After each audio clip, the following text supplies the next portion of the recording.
This video is to help you write an equation for the specific trigonometric graph that you are given.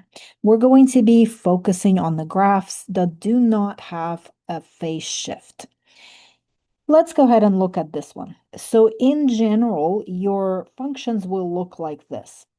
Y equals A sine of B times X, no phase shift, plus D, or Y equals A cosine of bx plus d. So your step one is to identify whether you have a sine function or a cosine function. So I'll put the parent graphs on the right-hand side just to help us identify which one is sine and which one is cosine. So the graph of y equals sine x, before we did any kind of transformations for this graph, starts at 0, 0, and then goes up into a maximum. Now, if you look at our function, it definitely does not start at 0, 0. It starts, well, really, it starts right here, but we know there is no phase shift. So we are just going to look at the y-axis. So really, it starts for us right here. That is not a sine function. That is indicative of a cosine function. Cosine starts at the maximum amount and then goes down for the next step. That's what this function is doing. Starts at the maximum and then goes down. So this is not a sine function. I'm going to erase this. This is a cosine function.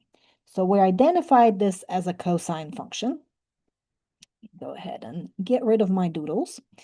The next step is to identify the midline. The midline is literally a line that cuts your graph in half, and the graph should be symmetrical through that line. So let's try, visually it looks like it's at around 2. Let's try 2. I'm going to put a dashed line in there as a placeholder so that I can make sure that it is what it actually is. The way to make sure that this is a midline is to find the amplitude from the midline. The amplitude is just how high the graph goes from the midline and how low does it go from the midline. So 1, 2, 3. 3 steps up from the midline. 1, 2, 3. 3 steps down from the midline. As long as they match, 2 is the line that splits this graph in half. So what we know now is that A amplitude is 3, 3 steps up, 3 steps down. And we also know that D is 2. D is the midline. Now the hardest part of this whole thing, and that's identifying the period of this function. The easiest way to do that on the graph is to go from max to max, assuming that your first max is at a 0, and ours is. So from max to max, since the first one is at a 0, my period was just going to be this number right here. Usually it's the difference between the two numbers, but my second number is 0. So 6 minus 0 is 0. So the period for this function on the graph is 6.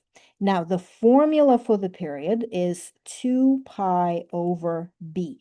We need to find the value for this letter b. So 6 times b equals 2 pi, which means b equals 2 pi over 6. And that would be reduce the fraction, pi over 3. So to write the actual equation for this graph, you would put all of these letters together. So that's y equals, a was 3, then this is a graph of a cosine function. Then instead of b, you're going to put in pi over 3 times x, and instead of d, you're going to put in plus 2. So this is the equation for this graph.